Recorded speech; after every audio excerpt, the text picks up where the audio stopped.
तो नाज़रीन, जैसे कि आपने देखा कि जो पर्टिकुलरली जो सोशल और पॉलिटिकल डेवलपमेंट्स चल रहे हैं लद्दाख में, particularly regarding the announcement of 5 districts in Ladakh and the current pad yatra that's undertaking under the leadership of environmentalist Sonam Wangchuk Sahab, जो कि जारी और सारी है। इन्हीं बातों को लेके हमने मल्टीपल वॉइसेस को सुनने और समझने की कोशिश की, जिसमें Indian national Congress, national conference और बीजेपी के रिप्रेजेंटेटिव से हमने बात की। हमारे साथ एक बहुत ही बोल्ड और एक बहुत ही फेरोशियस वॉइस है, एक पॉलिटिकल वॉइस है लद्दाख की, जो कि काफ़ी अरसे से पॉलिटिकल सिनारियो में पॉलिटिकल रिप्रेजेंटेशन करते आ रहे हैं। लद्दाख की जो वॉइसेस हैं उसको हर एक फोरम पे, हर एक स्टेज पे रिप्रेजेंट कर रहे हैं। पर्टिकुलरली आफ्टर द एब्रिगेशन ऑफ 370 काफ़ी एक्टिव नज़र आए हैं इन 4-5 साल में regarding the constitutional safeguards and other demands that have been forwarded by the people of Ladakh through the Ladakhi political representatives. तो नाज़रीन, हमारे साथ जुड़े हुए हैं जमीयतुल उलमा इस्ना अशरिया करगिल के in charge political affairs and socio political activist जनाब सज्जाद हुसैन कारगिली साहब। सज्जाद साहब, बहुत बहुत शुक्रिया आपका वक्त देने के लिए। जैसे कि आप को मालूम ही है कि इन दिनों रिसेंट कुछ डेवलपमेंट्स हुए हैं, particularly regarding the announcement of 5 districts. तो जो ये वक्त है और पर्टिकुलरली अगर हम थोड़ा पास्ट में जाते हैं, जो कंटिन्यूसली एक स्ट्रगल रहा है एपेक्स और केडीए का, आप भी जमीयतुल उलमा को रिप्रेजेंट करते हुए आप भी इस स्ट्रगल का एक हिस्सा रहे हैं। तो कंटिन्यूसली जो 3-4-5 साल की जो स्ट्रगल रही है लद्दाखी पॉलिटिकल रिप्रेजेंटेशन का, और इस स्ट्रगल के साथ साथ ही जो एक व्यवहार रहा है या एटीट्यूड रहा है या रवैया रहा है सेंट्रल गवर्नमेंट का, उसको कैसे देखते हैं कि 3-4 साल के बाद भी अभी भी हम किसी एक ठोस डिसीजन पे नहीं आ सके। और रिसेंटली जिस तरह से होम मिनिस्ट्री के साथ जो टॉक्स फेल हुए हैं और उसके बाद hunger strike and then padyatra and in the context of it the announcement of these 5 districts, कैसे देखते हैं आप सर?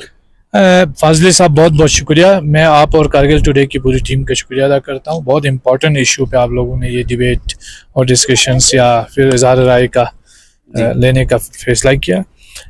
ये 2-3 हिस्सों में अलग अलग डिविजन्स हैं इन इश्यूज़ के। पहला इशू है कि टॉक्स को लेकर, एक है लद्दाखी अवाम की उमंगों और उनकी मांगों को लेकर और जो मूवमेंट चल रहा है उसको लेकर। तीसरी बात डिस्ट्रिक्ट्स के अनाउंसमेंट का है।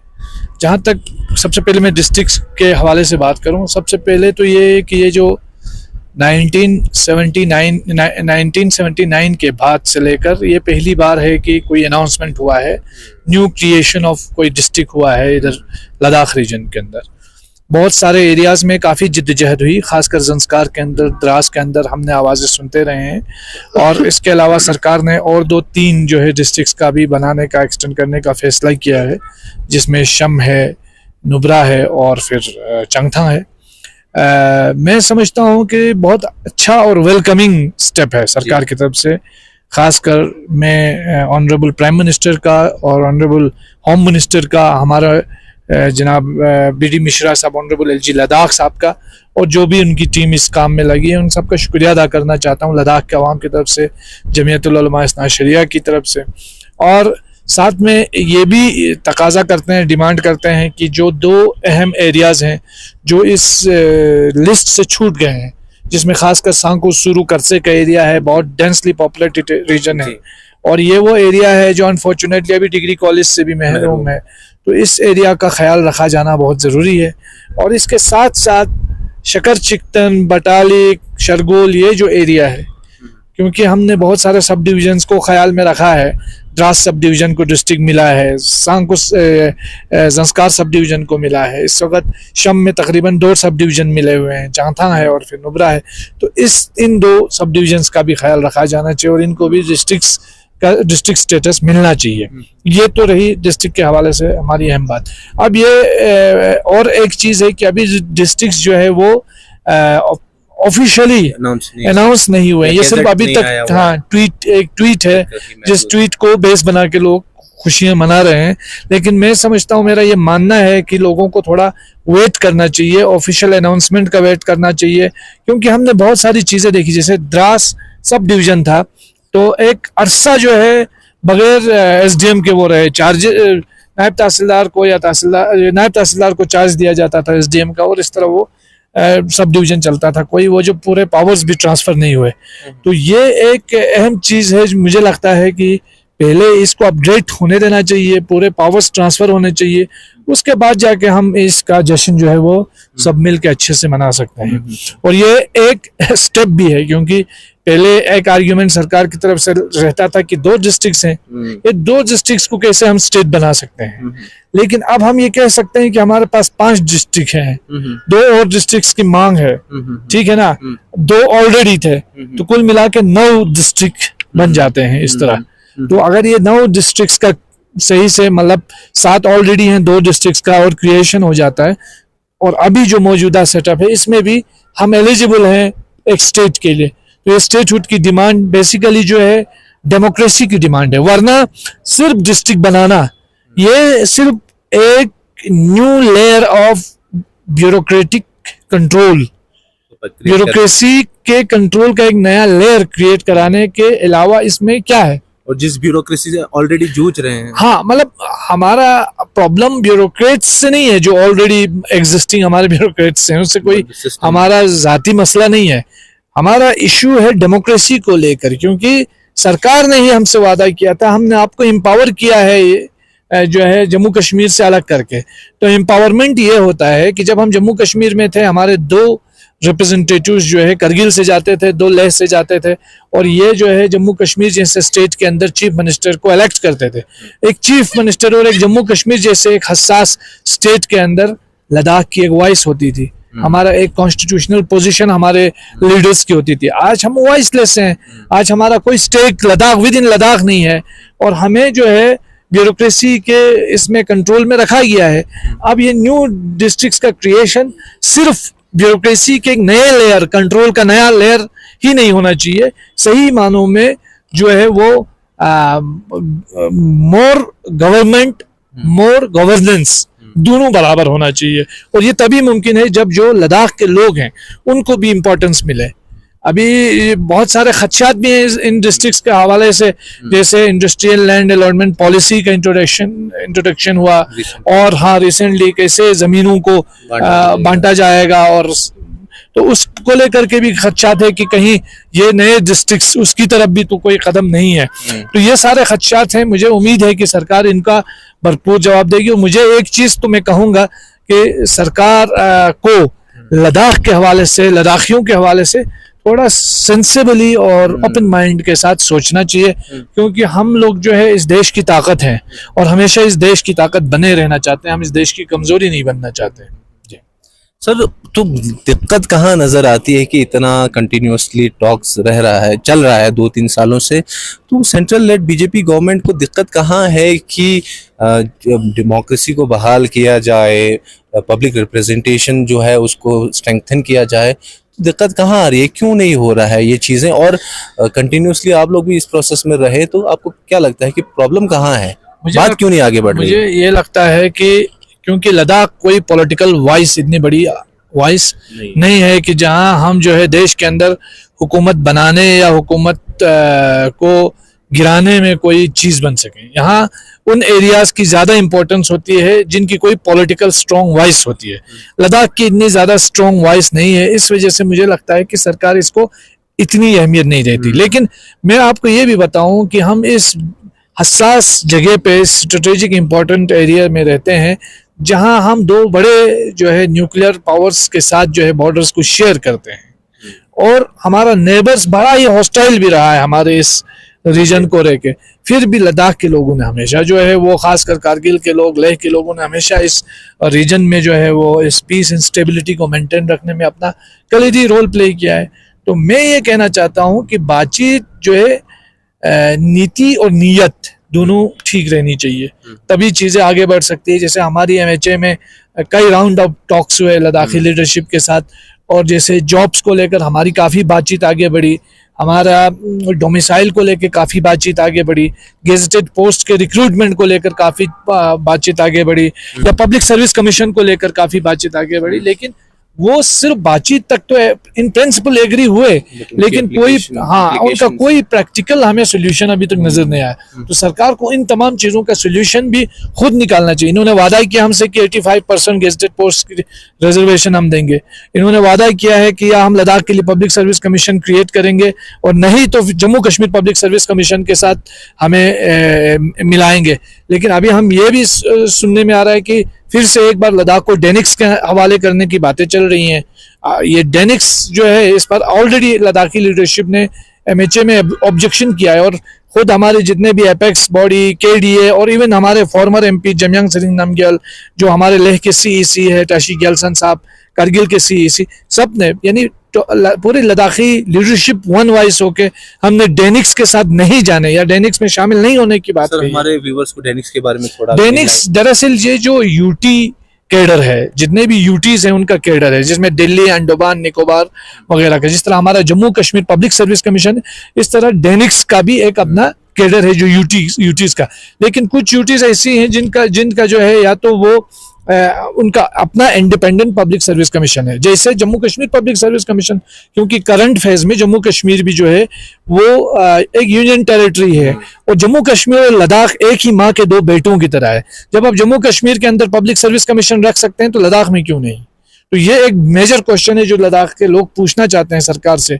और बार बार कहा जाता है हमने आपका विकास किया, हमने आपको पैसा दिया, हमने आपकी सड़कें बनाई, लेकिन मुझे ये बताइए पिछले 4 साल के अंदर, 5 साल अब हो रहे हैं, खत्म हो रहे हैं, तो इन 5 सालों में कभी भी हमने ये नहीं देखा कि एक भी गेजेटेड पोस्ट की जो नौकरी है किसी लद्दाखी को लगी है। आउटसोर्सिंग का एक न थमने वाला सिलसिला है, कॉन्ट्रेक्चुअल पोस्ट पोजीशंस का न थमने वाला सिलसिला है। ठीक है, जो मुलाजिम है उनको थोड़ी देर के लिए राहत मिलती है, लेकिन कोई परमानेंट सोल्यूशन उनको नहीं मिलता है। तरह तरह के जो कंपनीज है, बाहर की जो एजेंसीज है, प्लेसमेंट एजेंसीज हैं, उनको जो है सारा ठेका दिया जाता है और इसमें बहुत सारी चीजें, हमें रिजर्वेशन है इन चीजों का, उसमें करप्शन का भी खतरा रहता है, उसमें ट्रांसपेरेंसी न होने का भी खतरा रहता है। तो जो पिछली बार सर्विस सबऑर्डिनेट रूल्स सरकार ने जो है बनाए थे और डिविजनल कैडर पोस्ट के लिए उन्होंने बाकायदा ऐलान भी किया था, रिक्रूटमेंट नहीं हो पा रही है, उसकी क्या वजह है? तो ये एक अहम इशू है, हमारे यूथ्स के लिए अहम इशू है। मुझे लगता है लद्दाख को अगर समझना है, लद्दाखियों को अगर समझना है और लद्दाखियों को गले लगाना है, तो सबसे पहले जो बढ़ता हुआ जो ट्रस्ट डिफिसिट है उसको एड्रेस करने की जरूरत है। सर, आपने कहा कि जो बढ़ता हुआ ट्रस्ट डेफिसिट है सेंट्रल गवर्नमेंट को उसको एड्रेस करने की जरूरत है। बट रिसेंटली अगर हम जो अनाउंसमेंट की बात करें, 2 दिन पहले, पदयात्रा से पहले एक प्रेस कॉन्फ्रेंस होती है जिसमें सीनियर लीडर जो हैं, जो कि LBA के प्रेसिडेंट भी हैं, जनाब सेरिंग दोरजे लाकपुर साहब, जो कि फॉर्मर मिनिस्टर भी रहे हैं JNK में, तो उन्होंने कहा कि जो हम ये पदयात्रा है ये इस इनिशिएटिव से कर रहे हैं कि एक तो हम एक साइलेंट सिग्नल या मैसेज देना चाहते हैं सेंट्रल गवर्नमेंट को, that when this padyatra concludes at New Delhi we are eager to reinitiate further talks with the central government. And second कि वो लद्दाखियों को एक मैसेज भी देना चाहते हैं कि ये जो स्ट्रगल है, ये जो डिमांड्स हैं, ये छोटी मोटी डिमांड्स नहीं है, तो इसके लिए बहुत ही एक रेजिलियंस फॉर लॉन्ग दिखाने की जरूरत है। और this padyatra is one of जो continuation of all these things that will happen in future. तो जो अब ये हो रही है, जो चीजें हैं, ये पदयात्रा हो रही है और 2 तारीख को खत्म भी होगी राजघाट पे, तो आपको लगता है कि इस पदयात्रा के खत्म होने के बाद एक नया दौर शुरू होगा टॉक्स का? इस पदयात्रा का कोई इम्प्लीकेशन होगा? ये भी अननोटिस होगा, जिस तरह से हंगर स्ट्राइक, जो 66 दिनों की हंगर स्ट्राइक होने के बावजूद भी वो अननोटिस रही, तो आप क्या देखिए, इस पर मैं कुछ नहीं कह सकता हूं क्योंकि सरकार का क्या रिस्पॉन्स रहता है। लेकिन एक बात मैं ये कहना चाहता हूं कि हमारे पास जो फाइनल ऑप्शन होता है एक डेमोक्रेटिक वे में अपने बात को पहुंचाने का, वो एक वे ऑफ प्रोटेस्ट के जरिए, एजिटेशन के जरिए, जो हमारा कॉन्स्टिट्यूशनल राइट है कि हम उस पर बात करें, हम उस पर आवाज़ उठाएं, हम उस पर कोई आंदोलन करें पीसफुली और डेमोक्रेटिकली। और इसी चीज़ को लेकर ये पद यात्रा की गई है, या फिर जो KDA की तरफ से कारवान भी जाएगा उसमें शामिल होगा। तो ये तो मीन्स है अपने जो हमारे इश्यूज को, हमारे मैसेज को सरकार तक पहुंचाने का एक जरिया है ये प्रोटेस्ट सिर्फ मतलब ऐसा नहीं है कि जस्ट बिकॉज जो है कोई काम नहीं बचा है किसी के पास तो प्रोटेस्ट कर रहे हैं। लद्दाखी लोग वाकई दिल से जो है वो नाराज हैं और काफी परेशान भी हैं। यूथ हमारे बेकार बैठे हुए हैं, हमारी जमीनों का कोई तहफ़्फ़ुज़ नहीं है, हमें लेकर सरकार के पास कोई क्लियर पॉलिसी ही नहीं है। माइनस लद्दाख सारे काम हो रहे हैं, माइनस लद्दाखी को ऑन बोर्ड लिए हुए सारा काम हो रहा है। तो हम चाहते हैं कि जो डिसीजन मेकिंग हो रही है लद्दाख के अंदर, जो प्लान्स लद्दाख के लिए लेके आ रहे हैं, जो प्रोजेक्ट्स लद्दाख के लिए सेंक्शन हो रहे हैं, उसमें लद्दाखी भी हिस्सेदार हो, उसमें लद्दाखी की आवाज़ हो। उससे ज़्यादा कुछ नहीं चाहते। हम तो चाहते हैं कि भाई हम सरकार, जैसे मैंने पहले भी कहा, हम तो इस देश के, इस सरकार की ताकत बनना चाहते हैं, गवर्नमेंट की ताकत बनना चाहते हैं। क्योंकि देखिए, एक चीज तो तय है कि हमने इतना सारा एजिटेशन किया, बातचीत की, बिलाखिर ये सारे मामला जो है बातचीत से ही हल होने हैं, टेबल पे ही हल होने हैं। और 2 अक्टूबर को राजघाट में जाने का भी मकसद जो है इस देश से अपनी वाबस्तगी, इस देश के मेमारों से अपनी वाबस्तगी का इजहार है। और ये पैगाम हम सत्याग्रह के जरिए, इसी पद यात्रा और पीसफुल आंदोलन के जरिए हम सरकार तक पहुंचाना चाहते हैं। और ये कहना चाहते हैं कि सरकार से हमारे कोई निजी दुश्मनी नहीं है, कोई नफरत नहीं है, हम सिर्फ और सिर्फ अपनी मांगों को लेकर आए हैं। हम देख रहे हैं कि हमारा मुस्तकबिल हमें खतरे में नजर आ रहा है। हमारा माहौल जो है बड़ी तेजी से तब्दील हो रहा है, हमारे ग्लेशियर्स बड़ी तेजी से पिघल रहे हैं, हमारे यूथ के हाथ में उनका फ्यूचर उनके हाथ में सिक्योर नहीं है, हमारी कोई पॉलिटिकल वॉइस और रिप्रेजेंटेशन नहीं है। 5 अगस्त 2019 से पहले हम गिलगित बल्तिस्तान में रहने वालों को अपना एग्जाम्पल देते थे कि हम एक स्टेट में रहते हैं जहां हमारी अपनी एक पोजीशन है, हमारी अपनी एक आवाज़ है। लेकिन आज अनफॉर्चुनेटली हम खुद वॉइसलेस हो गए हैं। तो हम चाहते हैं कि हमारे जो डेमोक्रेटिक एटमॉस्फेयर है, या डेमोक्रेसी का जो हमारा एक कल्चर रहा है, लेगेसी रही है हिंदुस्तान की, और मदर ऑफ डेमोक्रेसी इसको कहा जाता है, वर्ल्ड्स लार्जेस्ट डेमोक्रेसी कहा जाता है। तो लद्दाख जैसा इम्पोर्टेंट एरिया और स्ट्रेटेजिकली इम्पोर्टेंट एरिया जो है, उस डेमोक्रेसी से जो है वो अछूता ना रहे, महरूम ना रहे। इसलिए डेमोक्रेटिक राइट्स के रेस्टोरेशन के लिए हम आवाज़ उठाते हैं। मुझे उम्मीद है सरकार इन चीज़ों को सुनेगी, अंडरस्टैंड करेगी और लद्दाखियों के इन इश्यूज को एड्रेस करेगी। सब आखिरी सवाल यही है कि जैसे कि केडीए ने भी अपना सपोर्ट एक्सटेंड किया है इस पद यात्रा को, बट जो बीजेपी है उनका ये कहना है कि जो केडीए का जो अप्रोच रहा है इस पद यात्रा को लेके वो काफी कैजुअल सा रहा है। उन्होंने डे 1 से इस चीज को सपोर्ट नहीं किया, और जिस तरह से 28 तारीख के बाद वो ज्वाइन करेंगे तो it looks like a formality, there is no seriousness. Like जिस तरह से एपेक्स बॉडी ने एक सीरियसनेस दिखाई है और ले से एक बहुत सीरियस अप्रोच के साथ पद यात्रा में वो शामिल है डे 1 से, तो 28 तारीख को ज्वाइन करने का क्या बीजेपी उससे नाराज है कि खुश है हमारे उस स्टैंड से? बीजेपी को क्यों तकलीफ हो रही है कि केडीए जो है पद यात्रा में शुरू दिन से ना होने पे? मतलब ये तो एक बहुत बड़ा क्वेश्चन है। बीजेपी को तो खुश होना चाहिए, वो नाराज क्यों है? देखिए, बात ये नहीं है, बात ये है बेसिकली, ये जो पद यात्रा है इसका आइडिया जनाब सोनम वांगचुक साहब का था, और सोनम वांगचुक साहब ने एपेक्स बॉडी को ये प्रपोज किया कि हम इस पद यात्रा को लेकर के आगे बढ़ना है। केडीए से एपेक्स बॉडी ने ये पूछा, क्लियर किया कि अगर हम इस पद यात्रा को बढ़ाएं तो आपको कोई ऑब्जेक्शन तो नहीं है। हमने कहा नहीं, हमारे 4 पॉइंट एजेंडा को लेकर के आगे बढ़ रहे हैं तो वी वेलकम इट। तो उसके बाद इन्होंने ये पद यात्रा शुरू किया, लेकिन हमारी अब मॉरल एक रिस्पॉन्सिबिलिटी थी कि अब इन्होंने पद यात्रा सोनम वांगचुक साहब के एडवाइस पे, सजेशन पे उन्होंने शुरू किया, तो हम खामोश तो नहीं बैठ सकते थे। हमने अपनी बिसात के मुताबिक, अपने टाइम और सिचुएशन के हिसाब से, हमने अपने हिसाब से उन्हीं मांगों को लेकर के यहाँ से दिल्ली तक जो है वो अपना कारवान लेने का, रेस्टोरेशन ऑफ डेमोक्रेसी को लेकर के हमने जो पद यात्रा में शामिल होने का फैसला किया है। तो मुझे लगता है कि एपेक्स बॉडी तो नाराज नहीं है, वो तो खुश हैं कि कम से कम केडीए हमारे साथ शामिल हो रहे हैं। लद्दाख के जो स्टेटहुड मांगने वाले, 6 शेड्यूल मांगने वाले, नौकरियां मांगने वाले लोग भी नाराज नहीं है। बीजेपी क्यों नाराज है, मुझे इस बात पे हैरत है।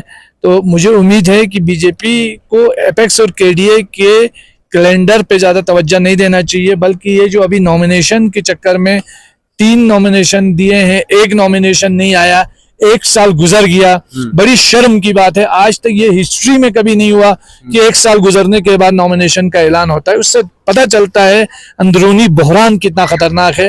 तो ये बड़ा लोगों को हैरान करने वाला था, क्योंकि 4 जो हमारे काउंसलर्स हैं, नॉमिनेटेड काउंसलर्स हैं, उनमें से 3 का ऐलान हुआ, 1 का भी तक ऐलान नहीं हुआ। तो बीजेपी को अपनी कमजोरियों पर ध्यान देने की जरूरत है। और जहां तक आपको क्या लगता है कि चौथा क्या अनाउंसमेंट क्यों नहीं हो रहा है? वो तो बीजेपी खुद बताए ना, मुझे क्या सरोकार है। लेकिन मैं ये चाहता हूं कि उनका अनाउंसमेंट होना चाहिए, ताकि हाँ, ये एक रिप्रेजेंटेशन का मसला है। ये बीजेपी, कांग्रेस, एनसी और पीडीपी वगैरह का मसला नहीं है। ये एक रिप्रेजेंटेशन का मसला है, जो लद्दाखी रिप्रेजेंटेशन है।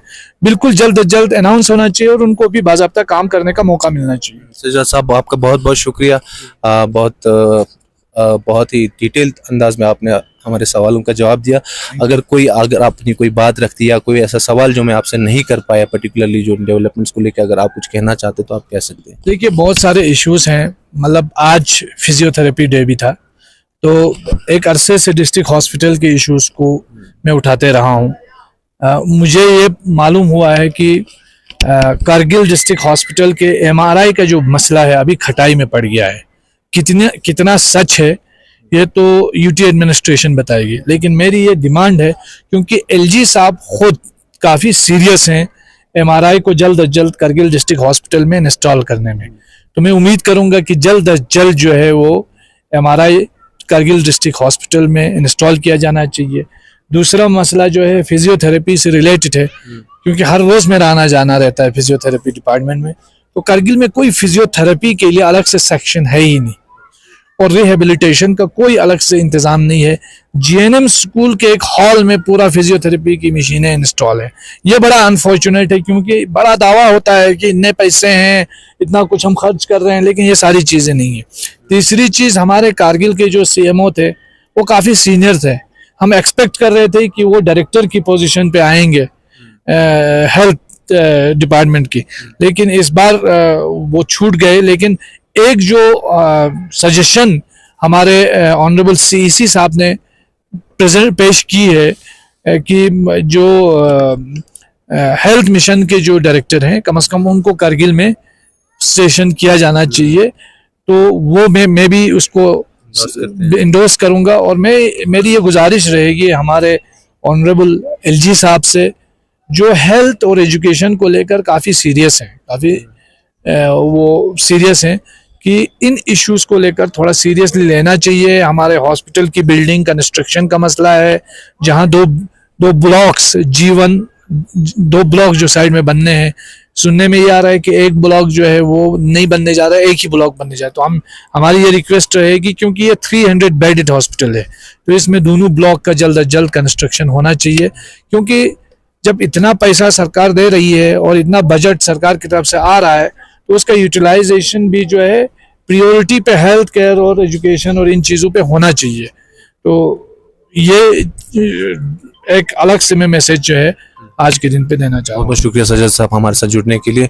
नाज़रीन, हमारे साथ जुड़े हुए थे सोशो पॉलिटिकल एक्टिविस्ट जनाब सज्जाद हुसैन करगिली साहब, जिन्होंने जो भी जो इश्यूज़ है, पर्टिकुलरली जो अनाउंसमेंट ऑफ 5 डिस्ट्रिक्ट्स और जो करंट जो डेवलपमेंट्स है, पर्टिकुलरली द पद यात्रा, उसको लेके अपने ख्यालात का इजहार किया।